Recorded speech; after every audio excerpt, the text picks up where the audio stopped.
All right, welcome to episode 3 of our Darksliders podcast with Doug and Brad. Today we actually got a lot of stuff on the episode we're all pretty excited to talk about. So, Brad, how excited are you for this episode? I'm very excited. There is so much good stuff in this one. There have been so many great things coming out this week. Yeah, with PAX and GDC, and we've been playing some cool games too. So first, let's talk about some games that we've been playing. And we brought this up last week with PS Plus. We've both been playing OlliOlli 2. I've been playing that on my Vita. Brad, did you play that on PS4 or Vita? No, I went with Vita. I felt like it was more of a Vita-style game. I just feel like, I don't know, that type of... It was originally a Vita game, so I just stuck with it. So actually, I think last week I was really unsure of like whether or not you were going to like this game, because it's one of those games that is just really, really hard. I think it's hard too because a lot of the game, I think this is actually a really interesting point I want to bring up, is that a lot of the gameplay is based around you having played Tony Hawk and having to unlearn Tony Hawk. Yeah, because I kept hitting triangle to grind the first, the first hour or so, and that never worked. No, I think they planned for that too, because it's very similar to Tony Hawk, and like you have these really, really long combos. But then it's a lot like Skate, because then you have to use like your stick flick to actually do tricks. And then it's entirely its own thing when it comes to like landing tricks and doing manuals and things like that. It's I think the best way to describe it was, I think I was talking with you, is Hotline Miami meets Tony Hawk meets Skate. It's about right. Yeah, and I like this game. I don't know how did you like this game, because you were really kind of crapped on Rogue Legacy last. I mean, neither of us really like that game too much, but this is another very difficult game. Why did you or did you not like this game? I don't know, and this falls into a weird category, because to me this game reminded me of Trials, and I don't necessarily think I played it right, because we were talking about this, and you were getting irritated with me, because I played through the whole game without going for the score objectives, none of that. I played it. I'm a huge Trials fan, and I love Trials Evolution. It's one of my favorite games. I love that game. Trials Fusion was great. Trials HD was good, and this game reminded me of that initially, so I just played it as that. I played it as a how fast can I get to the end of the level type of game. And that's really not what you're supposed to do. No, that's why I don't think played that's it, how and you're I supposed to play. really liked it that way. Because like what I did was, once I learned how to do the manuals and stuff, because I love Tony Hawk games, so this is like, as a huge Tony Hawk fan, playing this game was I like doing the long combos. So like my goal when playing this game was to beat every level in one combo, and I didn't go on to the next level until I did that. Yeah, I didn't do anything close to that. I don't even know if I made it through a level, like half a level on one combo. Oh wait, seriously? Yeah. I don't know. I just love that thing where like you're switching between manuals. The thing I like about that game too is that it's like really, really effing frustrating when you first start playing it, because you are, like you were saying before, like you keep going to Tony Hawk controls, like you're grinding, and then I've never played a game where like every time you land a trick you have to press a button in order to confirm like that you landed it well. I did actually do that, yeah. Well, I mean, it's pretty much a two-button control system, because it's basically just the stick and X, really, are the only buttons you're ever hitting in that. Yeah, it is kind of cool. I think it's kind of different. unique too. That you can pull off so many tricks from just the stick. Like all the tricks are just based on the stick, and I think holding down L or R. Yeah, gives you, that yeah. had something to do with it. But yeah, I thought that was kind of cool. It's like a pretty simple mechanics. I think the thing I like about it, what I like about difficult games too, is I love instant restart, and I think Trials has that as well. Yes, it does. Yep, the push the button and just go back. As soon as I know I screwed this up, let's just forget that ever happened. Yeah. I think that's like games like Super Meat Boy have that too. Like when you die, like you can sort of like instantly respawn. I think that actually alleviates. I like if people are like, we're gonna make a really hard game. That instant respawn thing is so like, I don't know. I think that helps with the pacing of game a lot, and it makes it a lot more fun. Yeah, now that you mention that, like, thinking about Rogue Legacy, it didn't have that. Every time you died, you had to go through the character select screen, you had to walk back into the mansion, you had to go... I don't even remember, I didn't play much of that game, but just every time you had to reset every single thing until you got back to, okay, now I'm back to where I was. Whereas if it was just a die, start back maybe a room before, that whole problem goes away. When you have a quick instant restart, you're more thinking about the levels instead of like, oh, okay, now I'm getting punished and now this is slow. You're just thinking it's like, oh, what I screw up last time, I can instantly try to rectify that. And that comes up a lot, and I don't think you didn't finish OlliOlli 2 or play through, or I guess with that game, it depends on your definition of finish, but Yeah. like you didn't play all the levels, right? I just started the final world. Okay, yeah, because by the final world, it gets to that point where, and I think you talked about this, where it's like, okay, I hit this pile of whatever, got knocked down. Okay, now I know that, okay, when I get to this part, I have to jump down instead of, trying to grind there. I have to go past it. And you get to that point where it's more of trying to figure out the level as opposed to just, like Rogue Legacy, when we talked about that, was just, okay, I randomly died, now I'm going to randomly die again. Yeah, yeah.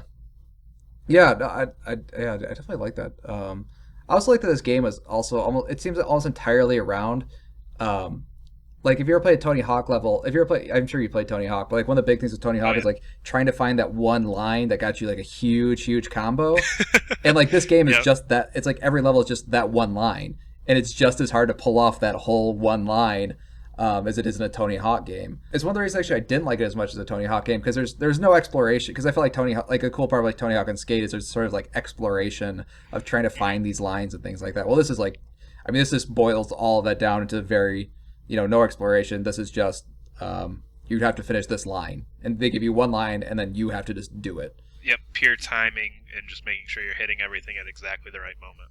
Mm-hmm. Yeah, I think overall I think we both thought OlliOlli 2 was pretty cool. Yeah, I really enjoyed it. Yeah. So next game we've been kind of playing this week. Well, I actually haven't played. I sort of like, I basically booted up for 20 minutes. Brad actually played it. And Brad, what is this game called? Papo Y Yo. I didn't mess it up this time. Good. All right, Brad. So you're pretty much gonna take over the conversation for this one, because I played like 20 minutes of it, kind of put it down, didn't really think too much of it. So yeah, why don't you take over from here? Yeah. So we talked about this last week when we were talking about the 3+ games. Doug had mentioned that he put it down, I think you said because of like mechanics and just like frame rate and that kind of technical issues, right? Yeah, it just felt kind of weird, and I didn't like it. Just felt really stiff. I don't know. Yeah, and that feeling never really goes away. This is, I think, one of those games that you kind of have to just play as what it is. This isn't a very, very, refined game. Nobody sat down and made every single thing feel perfect. It feels a little janky at times. The jumping seems off. There's one or two points where like there's some platforming elements, and I felt like just trying to jump between ledges just was nearly impossible and got really frustrated just because the controls weren't very tight. Okay. So why'd you finish this game then, I guess? Like, yeah, that's exactly why I stopped. Yeah, so it does have those issues, but the cool thing with this game is just the entire world that's created and the way that everything's set up. So, and we talked about this last week, basically the game is just a gigantic analogy. This giant monster that follows you around is like your abusive father, and if he eats the wrong thing, then he's going to come after you and try and hurt you. And then if you feed him something else, he's going to calm down and all this stuff. And it's this big, huge analogy for this kid's life. And it flashes between kind of this imaginary world and the real life world. And it's just really interesting to see. And you don't initially see that because the initial part is just, okay, go chase after this random kid that you spend the whole game chasing after. Mm-hmm. But as you play through it, I think you get this kind of connection. You understand like what's going on in the world, and it makes it pretty interesting. Is there more to the story than just that metaphor? I mean, is there like an actual story, or is it just like it's pretty obvious like this is like his drunk father, and like that's the whole thing? That's pretty much the whole thing. I mean, the game is short. I think I finished it in like 2 or 3 sittings, maybe 3 hours, so it's definitely not a long time investment. And that was part of the reason that I went for this game first, because I had kind of a busy week, so I just wanted to kind of sit down and play something that I knew I could play relatively quickly and didn't have to get super invested into time-wise. But yeah, that's pretty much it. There's a couple, like different things that happen. Like you have your, in real life, it's like a toy robot, but in the imaginary world, it's like your sidekick. And at one point, your dad takes it from you, or the monster takes it from you. Oh, so there's okay. a couple like little like intricacies like that. But for the most part, it's pretty much just, yep, you and your monster/father are trying to get through this world, and you're trying to figure the whole thing out. And the ending's a little weird with how some of the things end out, but I won't talk too much about that. Yeah, I don't know if we can do. I don't think we've decided whether or not to do spoilers on this podcast. Probably not. Probably not, yeah. But I don't know. The cool thing with it is just the way the world works, because the entire game is based around, it's more or less a puzzle game, but very, very simple puzzles. But it's all based around manipulating the world. So at one point, these boxes had like the they're like little keys that you twist, like almost like a wind-up toy, and when you twist it, these boxes go and stack up, and then you pull a string, and you can manipulate how this stack of houses is now flowing, and you can build that as a bridge. Oh, that's cool. There's some really cool world manipulation. Like another point, you pull a string on the side of the building, and the whole building kind of like shifts out and reveals a staircase. So there is some kind of cool aspects in how this game plays and what you're going through and doing with this game. But yeah, overall, if you can look past kind of the technical stuff, because there's a lot of technical issues with this, there's some cool ideas there, and it's definitely a different game that you don't see all the time. So overall, you liked it, but it has a lot of problems, but it was worth 3 hours of your time. Yeah, and again, it's short. I mean, I think if it was like an 8 or 9 hour game, I think at some point I would have put it down, just because, the technical issues do occasionally kind of hamper it, just because you've got to deal with some platforming and things like that, where you want the controls to be tight and they're not. Yeah. All right, maybe actually, I might actually play that. You would like it. This is a game that you would like. Like sitting there playing it, I was like, this is a Doug game. Okay. Doug would love this game. Yeah. Just to be clear, Doug loves Journey, Flower, anything by that game company. I love games where you just walk around and don't do things. I love those games. So crap. I guess I'm gonna have to play this game. All right. While Brad was playing Papo Y Yo, I'm actually probably gonna get in trouble for this one because I want to talk about Kingdom Hearts, and the reason I'm a little wary of talking about Kingdom Hearts is because I really like Kingdom Hearts, and I recently. We're gonna try and keep this under a half hour. We're right? Yeah. We have a very specific time that this is supposed to be done, and hopefully it will be finished in that time. So I recently replayed, or I bought Kingdom Hearts 1.5 and 2.5 and completed them both. And actually, I want to talk about Kingdom Hearts 2.5, which I played recently. This was the first time I actually got caught up on the Kingdom Hearts story. I bought Kingdom Hearts 2 day one. Way back in high school, and I never had a PSP, so I never got to play Birth by Sleep. I never had a Game Boy Advance, so I didn't get to play Chain of Memories. So this is the first time I actually got to play the entire series just straight through and actually understand what was going on. Actually, it really made me appreciate not how good the story is, because the story isn't very good, but how surprisingly well planned the story is, because when you play Kingdom Hearts 2 without playing any of the previous games, it just sounds like crazy gobbledygook. Did you actually play Kingdom Hearts 2? Or yeah, I've played 1 and 2 both. I didn't play any of the other like side games or half games or whatever, but I played Kingdom Hearts 1 and 2 right when they came out back on the PS2, but I haven't touched them in years. But I do remember Kingdom Hearts 2, especially the beginning couple scenes, just kind of being a little bit like they almost didn't seem like they were explaining to you what was going on. Yeah, oh yeah, no, not at all. I remember playing Kingdom Hearts 2 way back in the day, and I didn't like it very much. I was kind of disappointed with it because I didn't understand what was going on in the story, because I had missed Chain of Memories. I felt the combat was way too easy, and those were my two big complaints. The game was too easy, and the story didn't make any sense. But now that I've been able to replay them, the story makes sense.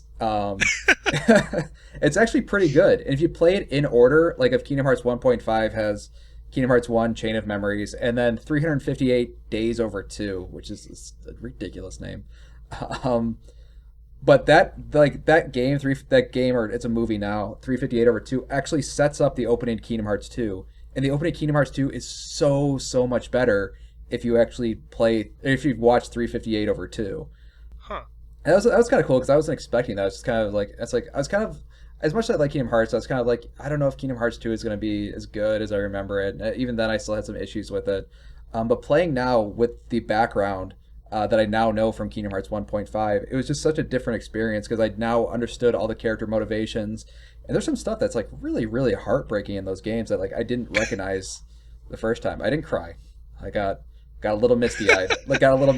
Though, especially with anything dealing with the character Axel, who I don't know. That was like, kind of the like betrayal type character, if I remember correctly, right? Yeah, or, like, he was kind of a friend, but kind of came back to get you at the end or something. I honestly don't remember any of the story other than Disney characters.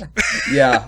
Axel just had red spiky hair, and he's just like this mysterious guy, and you're never really sure what his deal with Sora was, and he just kind of seemed like a random jerk or dick, and you just weren't sure what his motivations were or anything.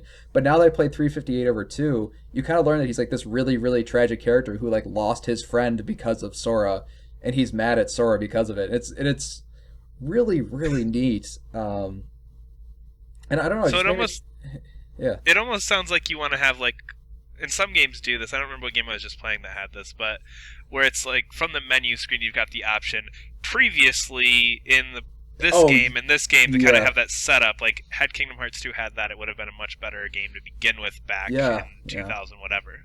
Actually, 350. I learned recently that 358/2 actually came out like way after Kingdom Hearts 2. So like Kingdom Hearts 2's opening isn't really explained like throughout Kingdom Hearts 2 until years later. Until years later in this side game that came out for DS that wasn't very good. And but now it's like then the story is sort of appreciated more because it's not as confusing. It's not as like weird and mysterious. So you kind of understand what's going on. You understand the characters more and like what's going on in the story. And my other issue with Kingdom Hearts 2 when I played as a kid was it was too easy. So the new release has Kingdom Hearts 2 Final Mix, which was this game that was like this mythic game I thought I was never going to play. And it's basically Kingdom Hearts 2 with a bunch of extra stuff in it, just like tweaked.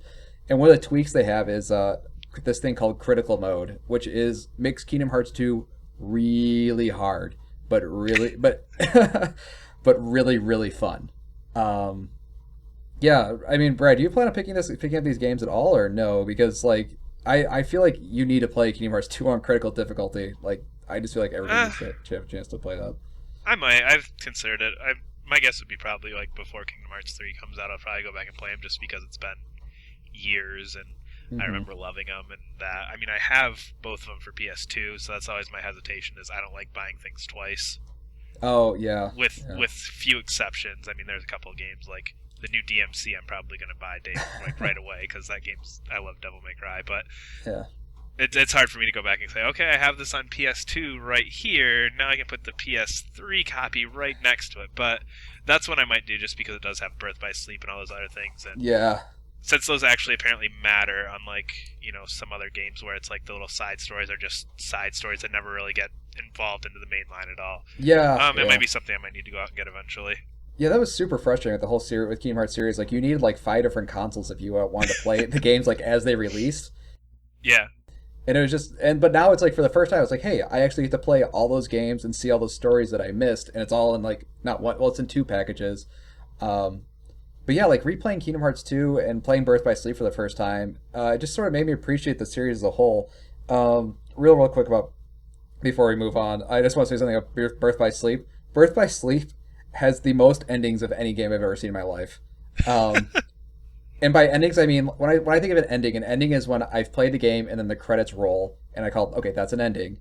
Yep. You will see the credits roll, no joke, 6 times in this game. Like so like the scene happens, they play the credits. Another scene happens, they play the credits. No, like it's like well, because there's 3 campaigns. So you beat a campaign, you see your credits. You beat the second campaign, see the credits again. You beat the third campaign, so that's 3 times you see the credits. So okay, but once you beat those 3 characters, you unlock something called like the final episode, which is then like it's a conclusion of all 3 of those stories. And then once you beat the final episode, the credits roll, and then you're told that there's something called a secret episode. And then in the secret episode, which picks off after the end of the final episode, Dear God. You beat that. And then there might be one more credits roll, and then there's a secret boss. So 3 and then campaigns, the credits roll. 3 campaigns, final ending, secret boss, end of game. Yeah, exactly. And at the end of the game, they tease a game that never existed, which is fantastic. Yeah, which is This is sort of a slight spoiler, but they were going to make Birth by Sleep 2. And the secret episode is all set up for Birth by Sleep 2, which got canceled like 5 years ago. It is never coming out. So you get like kind of pumped. You're like, oh my God, this is going to be awesome. And you're like, and you go on Google and it's like, Birth by Sleep 2 was quietly canceled back in 2000 something. It's like, oh, dang it. But yeah, I think I'm pretty much done talking about Kingdom Hearts. But I just think anybody who ever played Kingdom Hearts 2 and thought it was too easy and the story didn't make sense needs to absolutely get Kingdom Hearts 2.5 and replay this game on critical. It is honestly one of the best games I've ever played. And that's just Kingdom Hearts 2 Final Mix. Like, this is even including Birth by Sleep.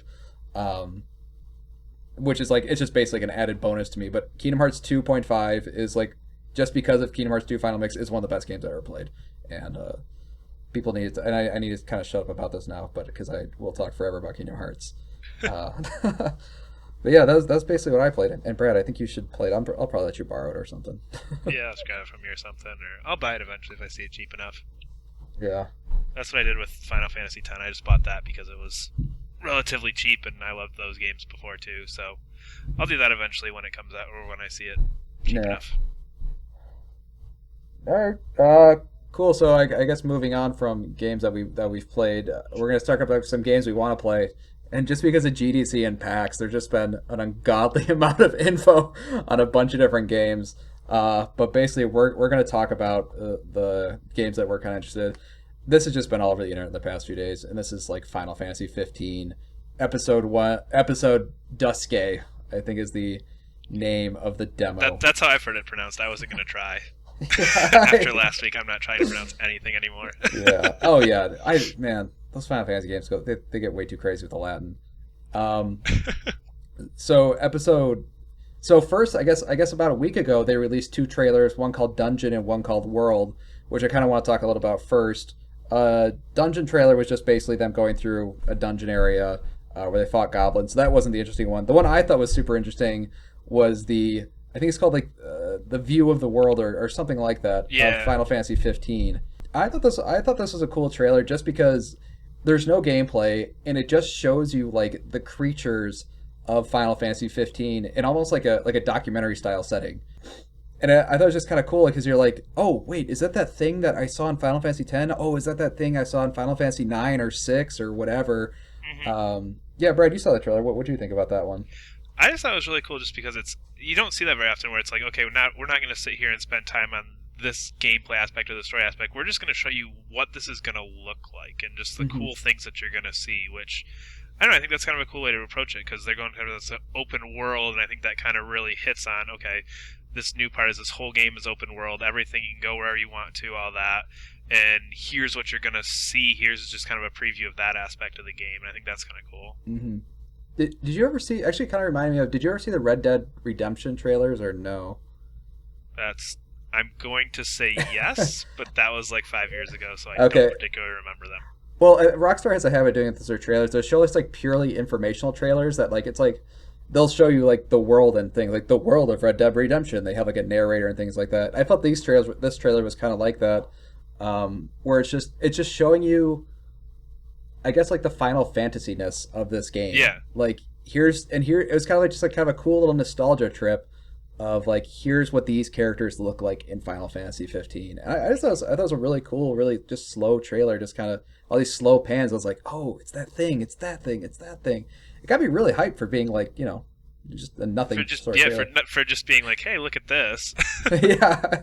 I think it pretty much just showed the creatures too. I didn't really show you a whole lot of like the areas. It just said like I think the savannah or something in the beginning. Yeah, jungle or yeah. Yeah, and it just showed you these really really cool creatures like and like the choke and oh my gosh, I can't even begin to tell you how good this game looks. Like these creatures like look better than like a lot of the CG stuff from probably Final Fantasy X and earlier. Oh yeah, absolutely. Yeah, I think it's also kind of the first time their 16-bit designs kind of match. Like like if you ever played Final Fantasy 6 or some of the earlier like Super Nintendo ones.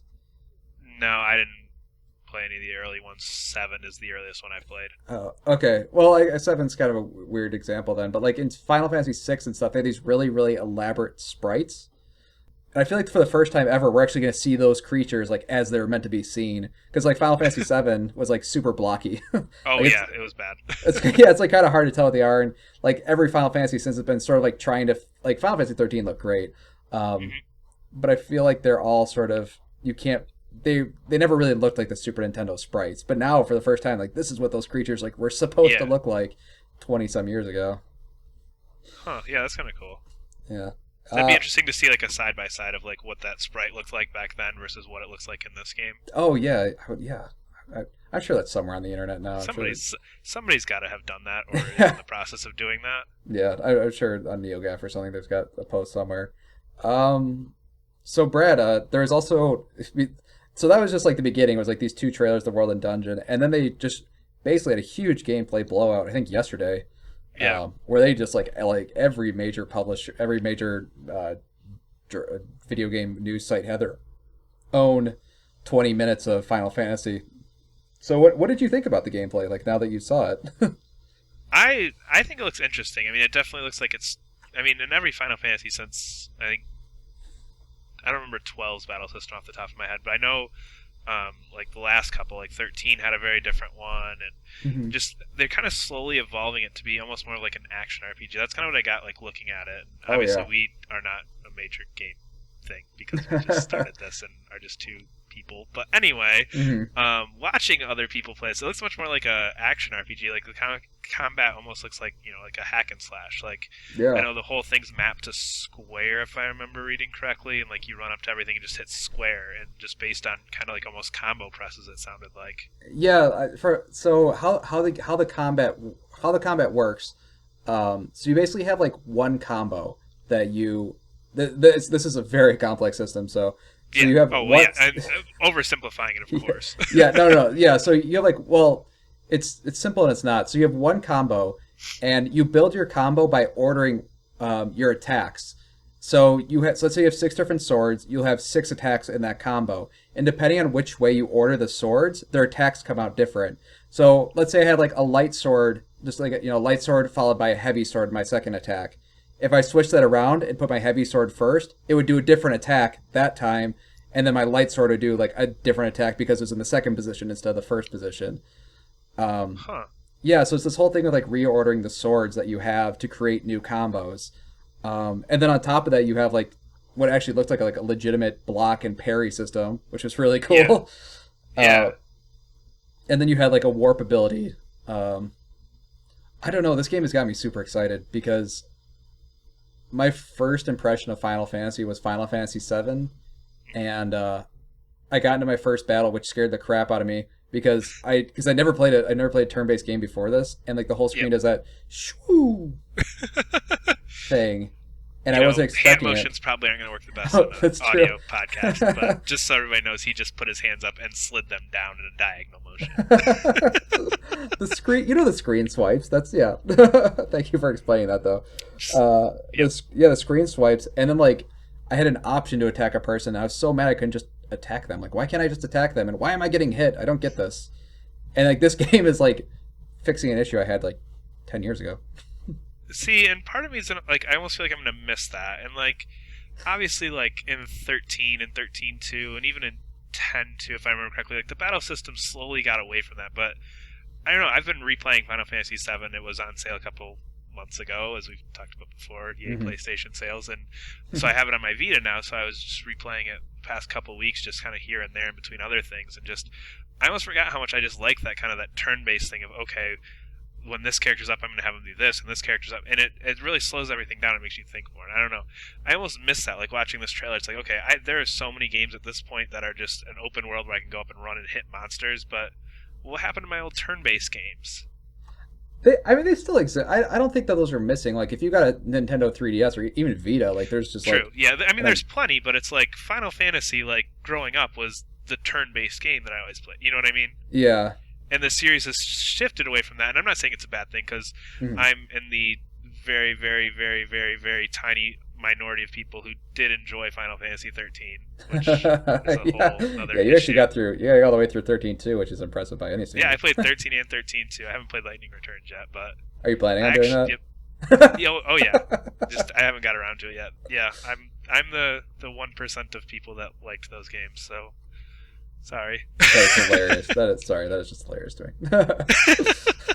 Nobody should like that. I'm just kidding. Anyway, continue as you were saying. But no, just like it's, and I'm interested because the battle system does look really cool and it looks really fun. It's not what I picture Final Fantasy. I mean, the aesthetic is there, the feeling of the game, the look of the game, everything looks like Final Fantasy and everything feels like Final Fantasy. But it's just like a part of me is just like, man, I kind of want to just go through my menus again. Oh, God. And I want to click through all the menus and I want to be able to figure out the difference between all this and okay, like what what element type do I need to do this? And yeah, there's games out there that still do that, but like Final Fantasy was like always the one. Like Final Fantasy X has been one of my favorite games ever for a long time, and just I don't know, there's something different seeing Final Fantasy being almost more action oriented now. See, yeah, I think from my perspective, because I don't play as Final Fantasy, I think, as much as you did. I think you're more well versed. I played 10 all the way through, which I loved, and I played a lot of 7 and a little bit of the other ones. But to me, like, I always just felt that Final Fantasy was being held back by turn-based combat. And like when Kingdom Hearts first came out, and this game like used to be versus 13. Yep. When I saw this, I was like, oh my god, Final Fantasy got Kingdom Hearts combat. This game's gonna be amazing. And they've kind of moved away from that. Like, it's definitely not as fast as Kingdom Hearts 2, like not even close to as fast. So I'm still like a little bit tepid. But I can see like I think it's that they're trying to strike this balance by satisfying like people like you who are like, why is this game not turn based? And then people like me who are like, I don't want a turn based Final Fantasy. I'm waiting for that action game like forever. Can't you just make a Final Fantasy game with the Kingdom Hearts battle system in there? Yeah, exactly. Like that's the game. That's the game I wanted since I think 2006. No joke. I think the Versus 13 trailer was 2006. Yeah, it was a long time ago. Yeah, and I think like that would be like, and I liked the idea of Versus 13 when they announced it, but now having this be like, okay, this is Final Fantasy 15. This isn't the side game. This isn't the spin-off. This is the battle system in the mainline Final Fantasy game now. Makes it a little bit of a different feeling than if it was that spin-off or that side game that it was originally intended to be. Oh, so because it has the name, because it has the number at the end, you're like, this game, you're a little like wait a second, why isn't this turn-based just because of the 15? Like, if it's like, I mean, like, you had like Crisis Core, and you had Final Fantasy Tactics and Crystal Chronicles and all those other side games. Those have always kind of experimented with different gameplay mechanics and everything, but the main line up until, and I think I maybe played an hour or two at 12, so I don't honestly remember the battle system. I think I was probably still in the first 4 hours of cutscenes that every Final Fantasy game has. That one is 12 is weird. I don't even want to start to try to explain that one. But you know what I mean? But for the most part, the mainline games were turn-based, and then, okay, you have this other game, and now Tactics is going to have more of this real-time strategy aspect to it, and Crisis Core is going to be more action-oriented, and all this other stuff that kind of goes along with it, but the mainline ones were always turn-based. So I guess that's kind of the thing with me. If this was still Versus 13, go for the action combat. That's cool. And then Final Fantasy 15, it still has that old-school turn-based combat to it. Yeah. I don't know. Either way, I'm excited for this game. I think it's going to be awesome. Yeah, I've been really pumped about this game. Oh, one thing I want to talk about real quick was their PAX panel, the PAX East panel that they did. One of the big things that they had pushed during the panel was the characters and the world. And I don't know if you saw this picture, but they basically what they did in order to describe how they wanted every town to be. They wanted first like an initial culture shock of being in a new town, and then they wanted this place to be like the downtime area and a place for you to relax and explore. So like every town and everything they've created, they wanted it for like your first impression to be like, whoa, what is this place? And I thought that was really, really cool. And they said they sort of like have taken that sort of design aspect for every town and every sort of point of interest in the game.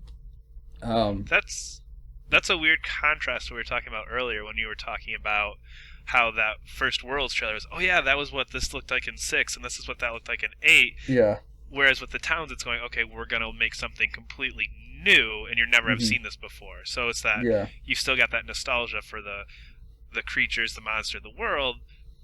That's interesting. And then the towns are just like, okay, you're not going to be able to pick this out as this is the inn, and this is the weapon shop. That's kind of interesting.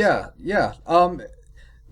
I think that's like one of the new aspects of this Final Fantasy is like they really want to create like this sort of world that has that's not like these interconnected like pictures that were kind of like Final Fantasy 7 and through 9 or whatever. It's actually this like living, breathing world where like gas stations over there are supposed to be, stores over there are supposed to be. Actually, if you look online, the store pictures are actually really detailed. Like the most detailed store I've ever seen in a Final Fantasy game, and that enough has me excited because it kind of reminded me of the Yakuza 4 stores where there's just like a ton of stuff in them. And then when you walk into like a store in Final Fantasy 15, like there's potato chips on the cash register and things like that. And there's like water bottles you can buy and things like that. I don't know. I just think that this Final Fantasy, it's like they're spending a lot of time on the world building, like way more than I would think I've seen in past Final Fantasies. Yeah. Well, and that's something that, I mean, we've talked about this a lot, so I don't know if we want to get into this even, but I mean, just the whole setting in general is different. I mean, the whole idea of a modern age style Final Fantasy game as opposed to, the other settings that they've had. This is the first one where, I mean, one of the first trailers was them driving a car, like just a normal looking car, which is something completely new to Final Fantasy. So I don't even know if we want to get into too much with that, since we've been talking about this a lot already. But yeah, no, I think that's just exciting. There's nothing about this game that doesn't seem exciting at the moment. Which is, I mean, it's almost shocking considering the reaction that Final Fantasy 13 and that whole series of games has gotten. Everybody, I mean, like I said, I like those games, but I know I'm in the minority with that. I know I'm one of the 30 people who played, one out of every 30 who actually like those. So it's just interesting to see how after there's this huge pushback on these games are terrible. I don't know what is up with Lightning, and nobody likes Lightning. Nobody likes any of the other characters. The whole world's stupid. The story's confusing. This whole thing that everyone on now, it's like, okay, here's the next one. Everyone's like, oh man, this is going to be the greatest thing ever. Just completely ignoring the last one. That happens with so many big series. That's very true. It's like as soon as the newest game is the best and the last game sucked. Yeah, but the last game sucked since it came out. I mean, that's not... That game came, Final Fantasy 13 came out and everybody's like, what on earth is this? No, this isn't what we want. Yeah, we're not going to talk about Final Fantasy 13. That's a whole other topic. Yeah. All right. So moving on to we had talked about Amplitude last week, which oh boy, Brad loves. We knew that Harmonix was going to be announcing a new game, and we weren't sure what it was. We were pretty sure it was this game. So Brad, Harmonix announced Rock Band 4. Yes, you're just gonna take over the rest of this conversation. Yeah, they did. They announced this on Wednesday. All I know is that Doug texted me while I was at work and said Rock Band 4, and I said, stop lying to me, you're a terrible person. I don't even know where to start with this. I'm so excited about this. And people are going to say I'm stupid, but I will adamantly say Rock Band 2 is one of my top 10 games ever. And I can I can safely say I've probably put more time into that game than almost any other game. Wait, seriously? Oh yeah, it's bad.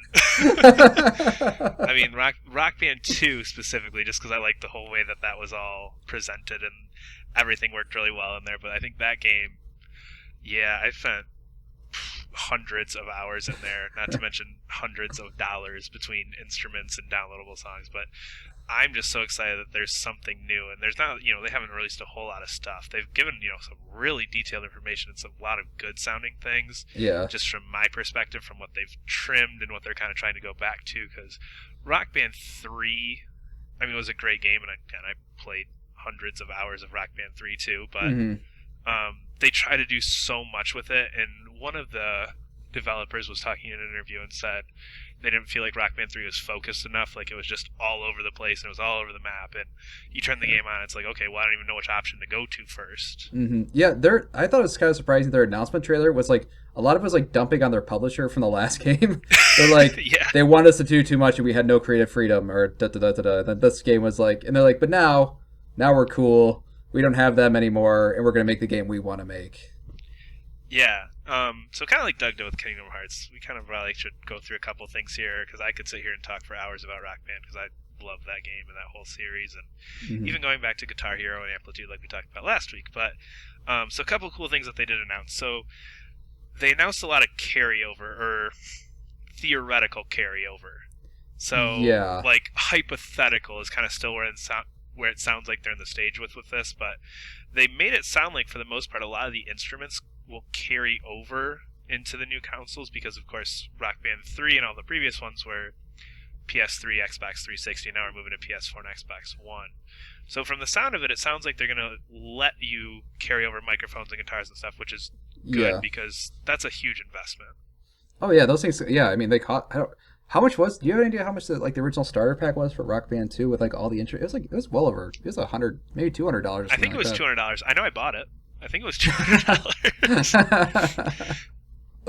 I don't know. I think it was $200, and you got a guitar, a mic, and a drum set. Because I think it was just the game was $60, and then a guitar was $100, a guitar and mic was $150, and then the drums were $200.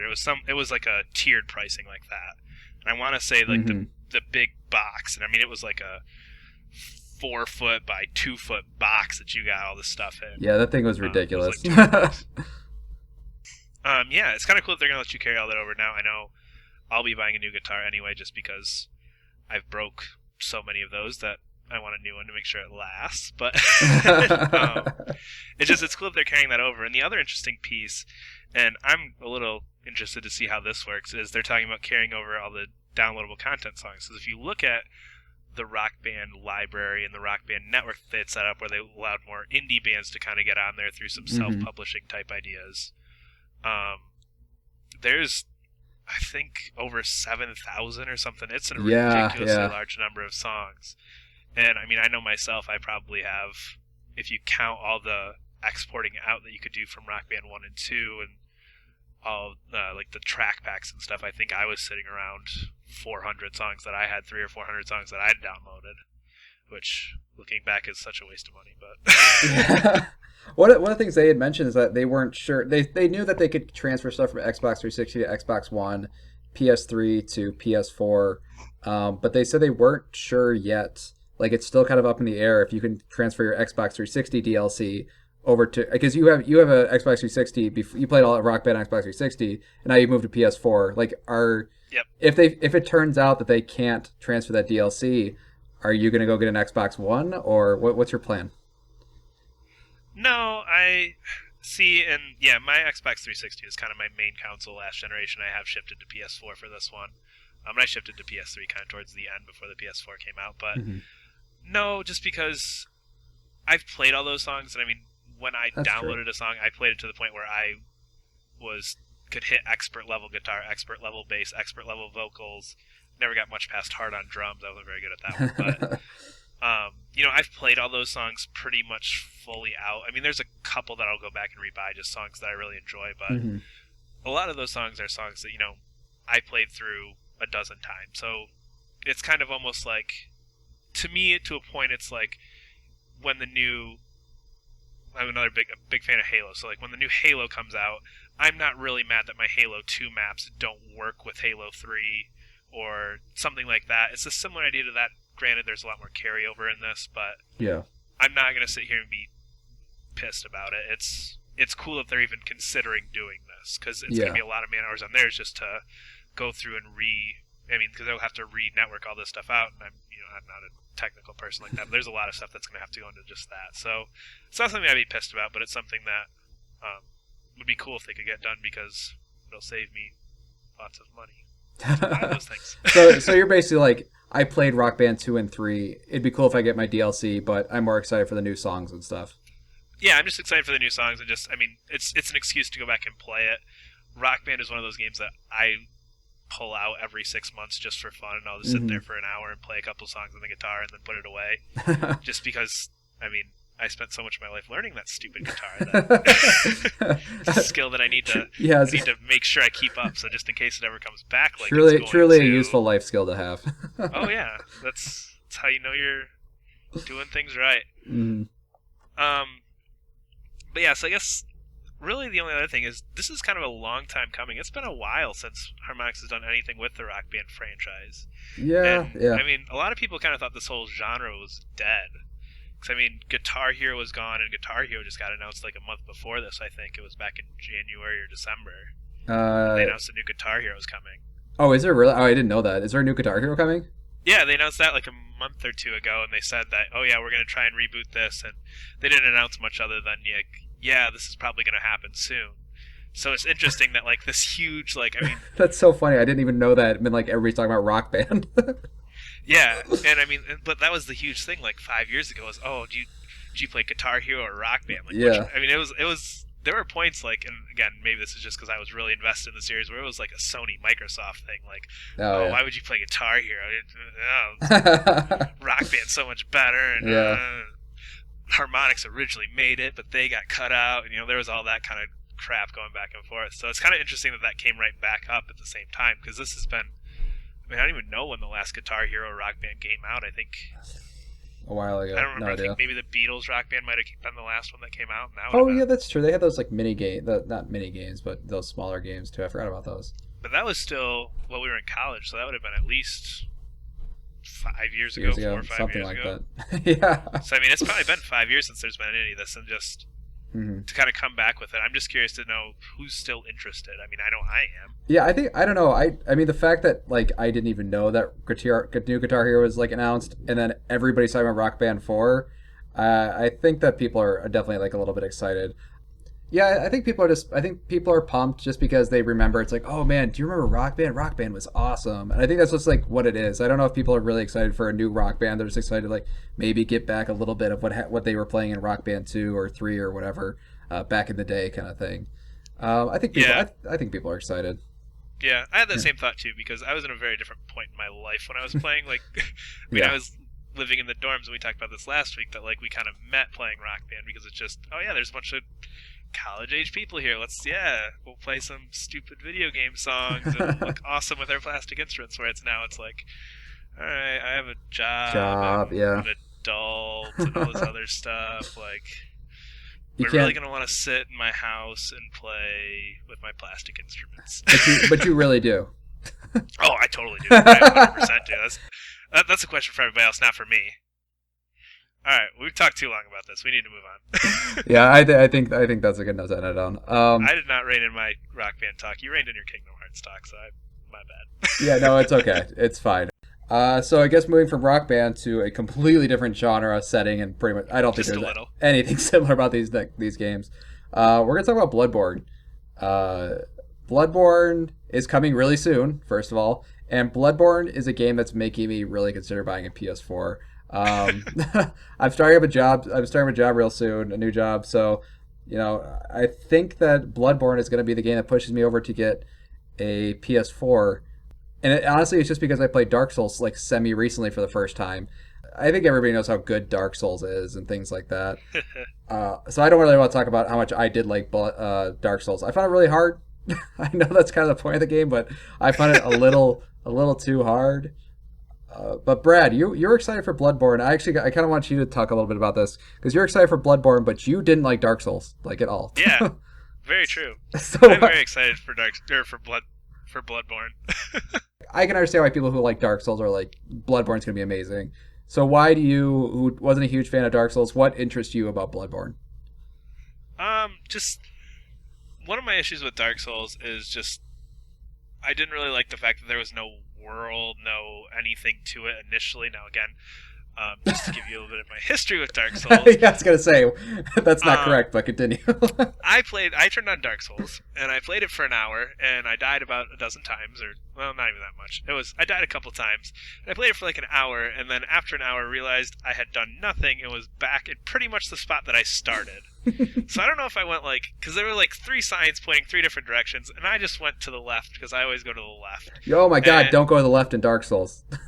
Sorry, I haven't heard you talk about this before, but if you're doing what I think you did and you went left, you immediately went to the highest, the high level area of the game.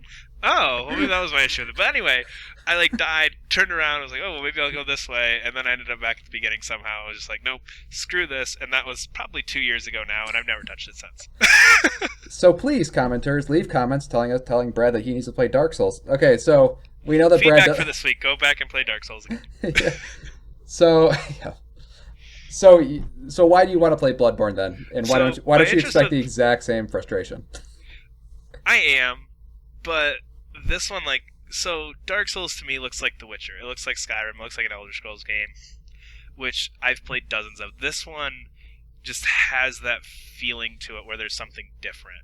Yeah. You know what I mean? There's the setting. There's a very unique setting. There's a unique style. There's unique looking creatures. Just everything about that game has its own feel. Whereas I feel like Dark Souls, it's another.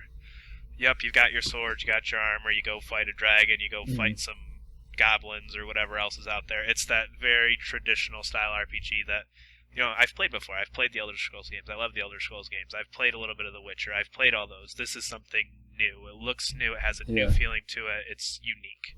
Yeah, I like Dark Souls a lot. But one of the things I did not like is what you're saying is that sort of medieval setting that so many action RPGs are set in, especially Western. This isn't a Western action RPG, but this is a Japanese one. But a lot of Western ones are sort of set in like that old timey England with elves and orcs and things like that. And I kind of felt that Dark Souls was held back a lot because of that. There's a lot of really cool spins on creature designs, but I always thought the best creature designs in that game were ones that weren't traditional, like fantasy things at all. Like I'm trying to think of like a very specific one. Oh, like there's something called the Gaping Dragon, which looks like a dragon at first, but when it like sits up, it has like 1,000 tentacles underneath it. But the thing is, and it like comes back and like stomps you. It looks amazing. But all I could think of was like, well, what if they weren't held back with the idea that it has to be a dragon and they could just make it whatever they want? And I feel like that's kind of what they're doing at this one. Is like, because they're saying a Victorian setting, which doesn't. There's not a whole lot of at least games anyways, that are set in this era. And like steampunky thing is like sort of new. It's gotten more popular in like recent years. So it's kind of like unknown territory. So they can basically do whatever they want. And I think that's just crazy exciting. I expect the monster designs of this are just going to be effing bonkers.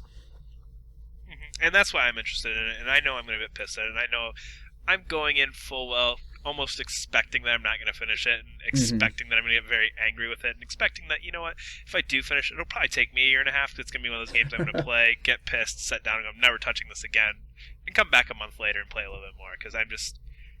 It does have such a unique, interesting thing, and just the trailers they've shown and the creature design and all those things that you mentioned just really make it interesting to me, even though I know it's from a studio with gameplay that I don't like the previous one. Yeah. But I want to give it a shot just because it's so unique looking. It's so just... I mean, if you watch a trailer, you can't help but get excited for that game. Yeah. Oh, yeah. I mean, that like you're saying, that game just looks like nothing I've ever seen before. Dark Souls. I mean, if you take certain screens from Dark Souls, like, oh, okay, I kind of get what this game's about, even though you might not really. But this game, like when you're looking at like, what the hell am I even looking at? I just want to like explore every nook and cranny of that game, and that's actually coming out really soon. So. Brad, you said you might be getting that near day one, so we'll probably be talking about that around launch time in 2 or 3 weeks, I guess. Yeah, I'm thinking about it. I'll probably end up getting it day one. I don't have much else going on that I need to play right now, so. Yeah, cool. I guess one thing before I want to finish this talk is I'm a little bit worried about the time investment that those games take. Like, they take a lot of time to beat. Like, they're like 70, 80-hour games. I don't know if you know that. Oh.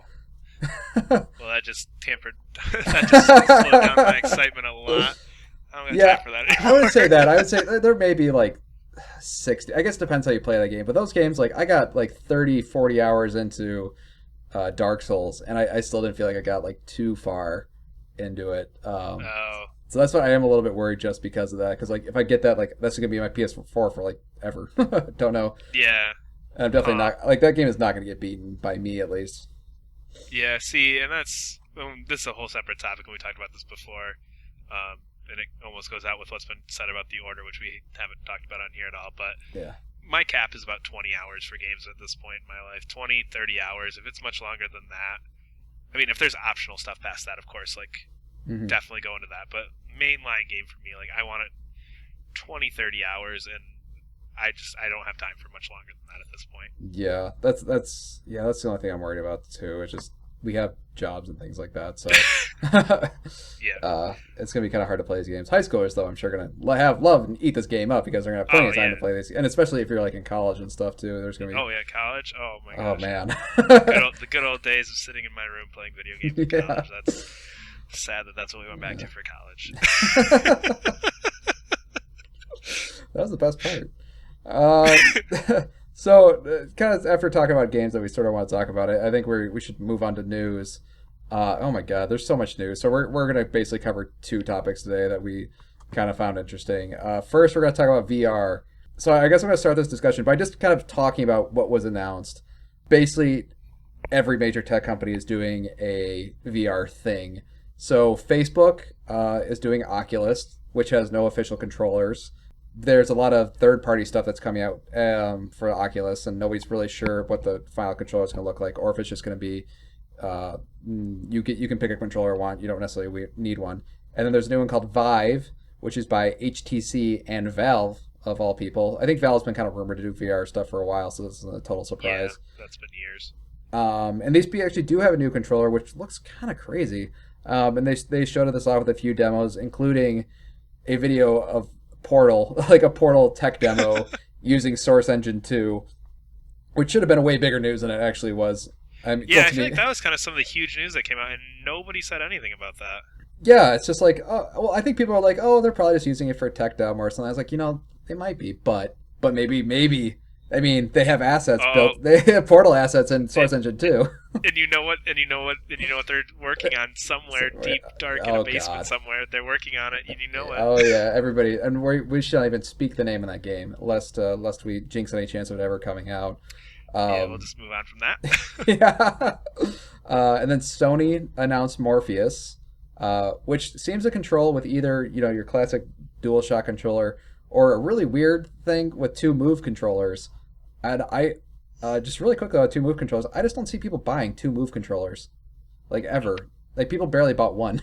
So I think you're gonna have to do this. I mean, not only do you for Sony for this to work, you need the Morpheus, the two Move controllers, or I assume they're gonna let you use a DualShock as well, and you need a camera. Yeah, because they have that motion sensor stuff built into the DualShock 4 already. Yeah, that's true. I mean, like the whole point of that light was so they could use like the sort of tracking stuff eventually. But from what I've heard, this thing only works on PS4, which to me is really strange because to get really good VR, you need like a really, really beefy computer. So I think they're kind of like hindering themselves by making it on PS4. Because if you remember, in order for 3D to work, you need to render basically the same image twice. So you have to do twice as much processing power. So none of these Morpheus games are going to look like PS4 games. They're going to look like probably pretty good PS3 games or lower. But you need them to run at like 60 frames per second at least.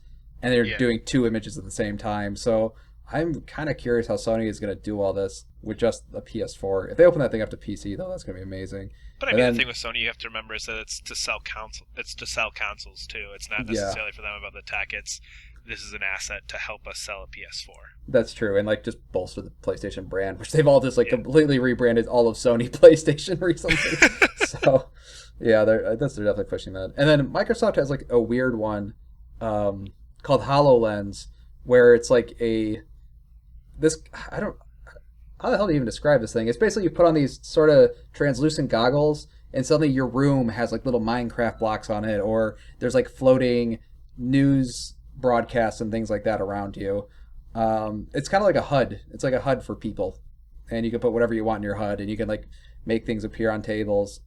And then there's also a lot of stuff with like mobile phones. Like they're gonna put like little glasses you can stick your mobile phone on, and then you have a little VR set, which I can't imagine is gonna be anywhere near the quality of these other ones.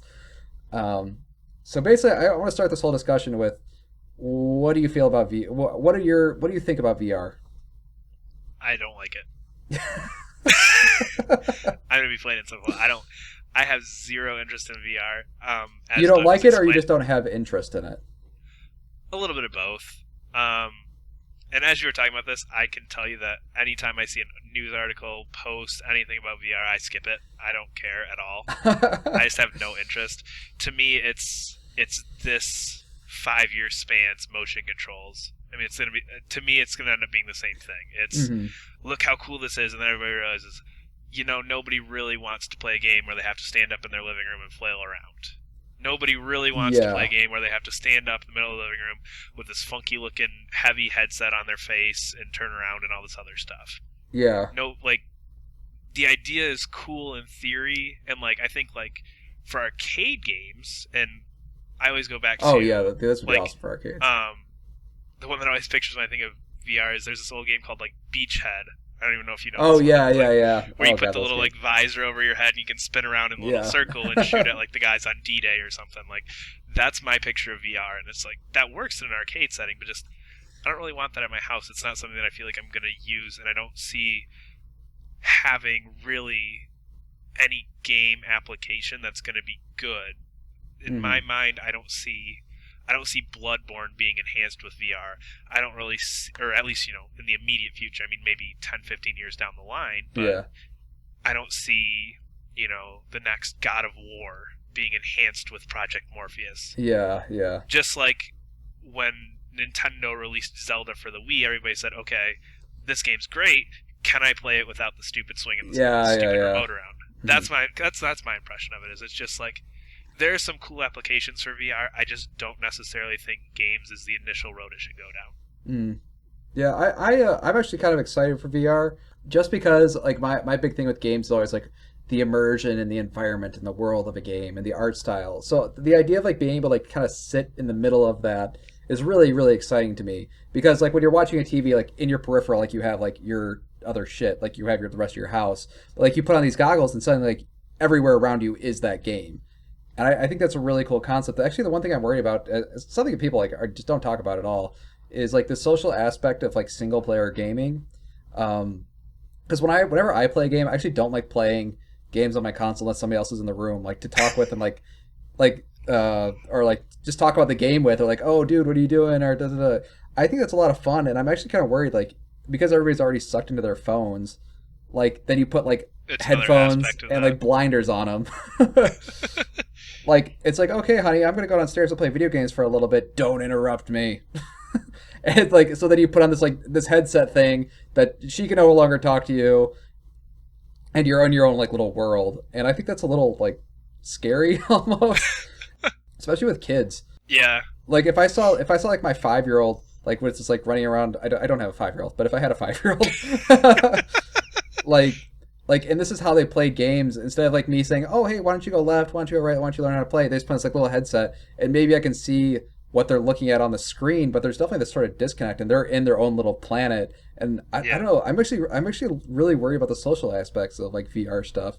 I don't think this is going to be an issue like for like another 15, 20 years. I mean, this could all go bust too. But there's a lot of people. There's a lot of people with a lot of money invested in these VR headsets and stuff. So, see, and like you said, it can just go bust really quick, and I see the same thing happening with the Wii. It's whoever's going to get there first. Because I mean, the Wii came out first, and the Wii made more money than the Wii just printed money for years. Yeah. And then the Move came out, and you joked nobody's going to buy 2 Move controllers because nobody bought the first one. Like, yeah, the first one came out, and everyone was like, "This is so cool." And then by the time Sony made the Move and Microsoft made the Kinect, it was just nobody cared anymore. Yeah. And I think it's going to be the same thing, and all these companies are rushing. Well, if we get ours out first, then we're going to have kind of that Wii like bump to the top where, okay, everybody's going to be buying Project Morpheus because we're the first VR. And then at that point, okay, well, now nobody's going to buy the Oculus because everybody's seen it with Morpheus. We see that it's just this kind of gimmicky thing. Yeah.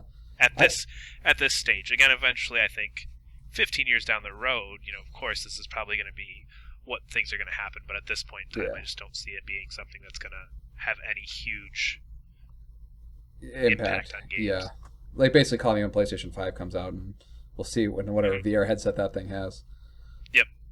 All right. Moving on, we got there's another big announcement. This actually all this stuff actually got leaked like way earlier than it was supposed to. A lot of Metal Gear Solid 5 news. So we're just gonna kind of go one by one. So me and Brad, just to give a little background, me and Brad really like Metal Gear Solid. I played Metal Gear Solid 2, 3, and 4 all around release. I haven't gotten the PSP games. I actually never played the PlayStation 1, but we're not gonna say that. Really? Yeah. Anyway, so Brad, I just lost a little respect for you. So Brad, you've played. So which games have you played then? I played one on the PlayStation, like way back in the day when I was probably way too young to be playing that game. Yeah. I played Twin Snakes on the GameCube, 2, 3, 4. I played a little bit of one of the PSP ones. I think it was Peace Walker. I think it was one of them. Yeah, there's Peace Walker and Portable Ops. It's probably Peace Walker's the good one. Yeah, I played part of Peace Walker at some point. One of my friends had a PSP, so I borrowed it from like a night or something and played a little bit of that. So I played most of them, but again, not much with the Vita games or the PSP games. Yeah. So okay, so you are more well versed in Metal Gear Solid. I like Metal Gear Solid, but I don't think I know about as much as you do. So going into just a little bit of background on us. So going into this news, the first one, which is kind of like I think the biggest one we think, is that Snake is going to be a semi-silent protagonist. Boo. Yeah. I mean, okay, first of all, this game is like Kojima's game, and he can do whatever he wants. And he can think about which way he believes Snake should be. I think his official response to it was, I always saw... Yeah, exactly. So he can do whatever he wants. But I think his official thing was, I always saw Snake as an avatar in which the player can play through. Yeah, my first reaction was no. So That's what is no, your what's your that reaction to works that? for I don't like that. And again, I think I had that same reaction. Snake is one of those characters where Snake is a character. Gordon Freeman, yeah, that's me. That's me being projected onto that guy. But Snake is his own character. Snake has his own motives. I don't want me to be Snake. So that to me was just kind of interesting that that's how he sees it, because he's built a really, really narrative, character-driven game, and is basically now saying, yeah, nope, that's just supposed to be kind of whoever you want it to be. Yeah, yeah. I mean, like Snake has like a not a great personality. I will say that, but like he responds to he responds to things like when things go wrong or things go bad or he's talking to certain characters. Like he is responding to these characters. Like I think that was a cool thing with like Metal Gear Solid 3 that a lot of people liked, was that because Big Boss was such an interesting character and so many horrible things happened to him, and he reacted to them different than like Solid Snake, where everything was cool when Solid Snake was around, but like Big Boss like screwed up. I thought that was kind of a cool thing for a Metal Gear Solid game. So yeah, semi-silent protagonist is like kind of weird to me. Like I feel it's kind of like a turn of character. Yeah, and the other weird thing with this is the major news, and this isn't current news, but going back to last year, is the voice actor change.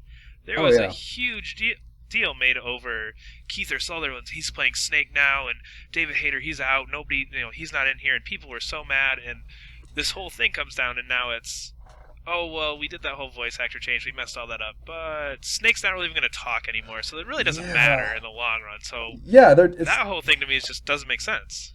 Yeah, they're like, oh yeah, this time we couldn't have David Hayter because we needed a real actor to act out these scenes. Oh, well, he's not going to be in a lot of scenes because he's not really going to be acting that much, because he's not going to be talking that much. Like, you can't have it both ways, Kojima. Yeah, I thought that was really weird. But to me, also in the back of my head is like, David Hayter's totally going to be in this game as Solid Snake. Like I'm still convinced this game is going to end with you playing a Solid Snake, playing like, and it's going to be a remake of Metal Gear 1. Like not Metal Gear Solid, just like Metal Gear 1. And you're going to go take down Big Boss. And like I'm positive that's how that game is going to end. If it doesn't, I'll be disappointed. Totally see that happening. I'll be disappointed. That's not exactly. I can totally see that happening, just because one of the things we're going to get to here in a second is this is supposed to be the last Metal Gear Solid game, right? Yeah. And of course, Kojima's known for all these like really random kind of pulling things over type things. So I could totally see that the whole series ending on just some weird note like that of, oh yeah, now Snake's playing the video game based on this whole thing, and this whole thing is really I didn't mean that. I meant like you play like a remake of Metal Gear, like in the Metal Gear universe. I gotcha. Okay. So yeah. I gotcha. But yeah, this is the last Metal Gear Solid game. Yeah. Are you happy about that? Are you content? I don't know, because wasn't 4 the last one? Yeah, even 4 felt like you guys are really stretching this. So yeah, like, but I thought before 4 came out, I thought they said that was supposed to be the last one. Oh yeah. Oh, we're not gonna get into that. Portable Ops, yeah, and then like not Portable Ops, but Peace Walker was also supposed to be Metal Gear Solid 5. Like the original title for that game is Metal Gear Solid 5, Peace Walker. I just feel like the series, like as much as I like it, just kind of needs to end. Like, okay, good. Yeah, so that's it. Just the whole mythology of it and all the the pieces, the world building with it. It's almost gotten to the point now where it's so complex and so confusing, and it's just so many different little intricacies to it that it's like, at the end of Metal Gear Solid 3, you had this really well-contained, self-contained story that really worked pretty well.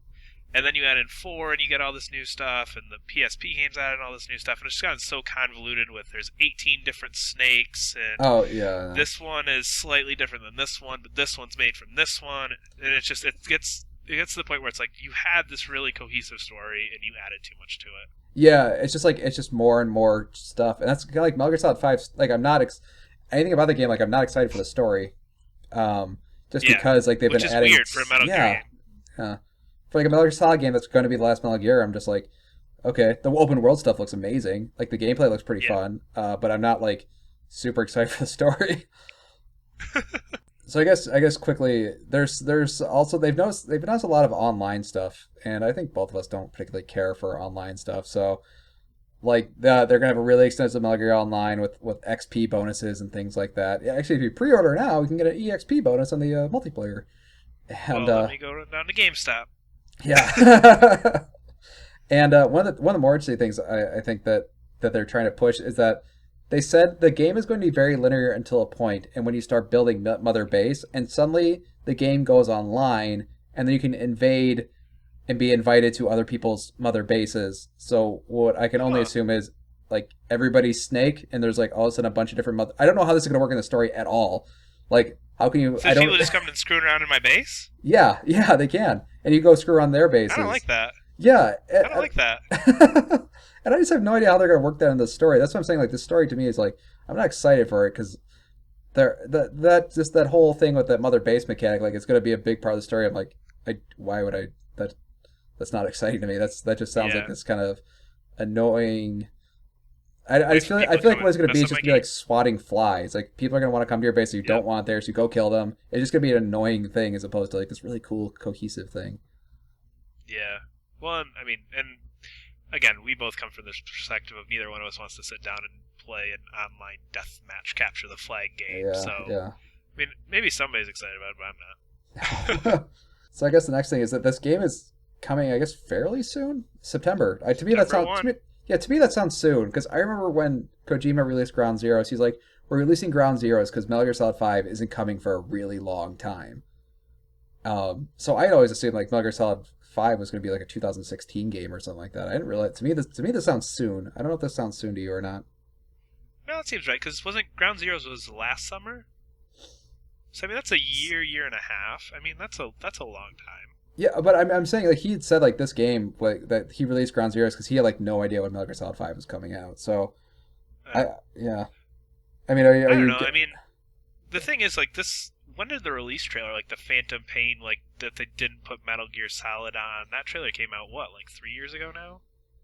And this game was by a really terrible anagram for Hideo Kojima and stuff. I don't know. That was I guess that was around 3. I guess 3 years isn't that bad for an announcement. Now I think about it. That sounds about right to me. Yeah. Are you getting it day one? Is that like one of your day one games? Or are you gonna wait on reviews and stuff? No, it's probably a day one game. I don't. Just for the record, neither one of us, I don't think, are big day one persons. No, not at all. People, yeah. So that was stupid. But anyway, neither one of us are big day one people. So yeah, it's pretty rare for us to buy stuff day one. So, but I think for Metal Gear, yeah. I mean, they have yet to do anything wrong in my eyes, so I don't see why I wouldn't. Yeah, I think it's kind of like if either of us is picking up a game day one, it's going to be like that's because that game looks effing amazing, not because I feel like a lot of people just buy games day one because like they just want to get it day one, but like we make special exceptions to day one, and for whatever reason there's 2 of those games coming out, which is going to be Bloodborne and Metal Gear Solid 5. So when we say day one, we're putting some sort of like reverence on these games. Yeah, that's a big deal for us. Yeah. So you played Ground Zeroes, I guess really quickly. So based on Ground Zeroes, are you like this is going to be the best Metal Gear game ever, like gameplay wise, or? Oh yeah, I think so. Just because I mean, the way Ground Zeroes is set up is, I mean, you can go and do anything you want with it. I mean, I played through it. I only played through it twice, but I mean, the first time I just ran in with an assault rifle and just started running towards where I needed to go, which is not the way you're supposed to play a Metal Gear Solid game. Oh my god! Wait, is that how you play Metal Gear Solid games? No, I said it's not how you're not supposed to. Okay, you play them sneaky. I did it. No. Yes, I do. Calm down. No, I did it the first time just because everybody said, "Oh, you can do whatever you want in this, and you can do however you want to do it." So I was like, "All right, why not?" I'll just like, yeah. So I just did like the most like just run around shooting people the first time. Didn't go so well, but it was. I really enjoyed it. I mean, it was a glorified demo, which is what everybody said, and it was just kind of this one map that you could kind of play around in. But there are a lot of cool ideas presented in it, and the gameplay was, I mean, really tight, worked really well. So after playing that, I'm much more excited for it, just because I think that worked as an excellent tease of, if you can do this just in this one little tiny map, imagine what we're going to let you do when we give you this whole world. Oh yeah. That's what I think is kind of cool. Like Ground Zeroes, I love this map that I can't even believe is completely true or not. Where it's like the map of Metal Gear Solid 5 is put down, and they show you like the entire map of like all the other Metal Gear Solid games on top of it. Have you seen that picture? Or I have, yeah, which is ridiculous. Yeah, and it's like this game is like 100 times bigger than any other Metal Gear Solid game we've ever done. In the back of my head, I'm like, that's a lot of empty space. But which it probably will be. I mean, the trailer of Snake on horseback in the middle of an empty desert. Yeah. Actually, I'm a little bit worried about that because I wasn't a huge fan of Red Dead Redemption just because there was just so many like large expanses of nothing. Oh yeah. Um, but I don't know. Knowing Kojima, I feel like there's gonna be some really crazy. Like the Metal Gear battle in that game is going to be crazy. Oh, That it's gonna be is in the ridiculous. back of my head. Like a Metal Gear battle in an open world is going to be effing bananas.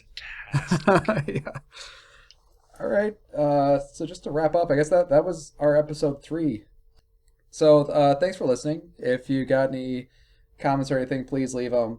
We're trying to. I mean, we're always kind of like looking at comments that people leave and suggestions and things like that. And we're deciding we're gonna kind of mix up the show sometimes with little segments we want to do. So I guess we're gonna announce our kind of our first segment that we're gonna do.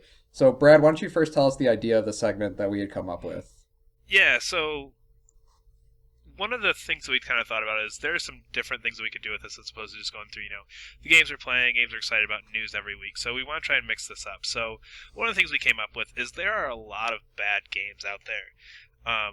And I use bad loosely because I don't necessarily think they're, you know what I mean. There are a lot of games that have terrible review scores. Let's put it that way. And a lot of podcasts and websites do a lot of things with those where it's like, oh, we're going to go play this game because it's so terrible and it'll be funny to watch us play it. But one of our segments we're going to do, and I'm going to try this week and we're going to talk about it next week, is called I Know It's Terrible, but I Really Want to Play.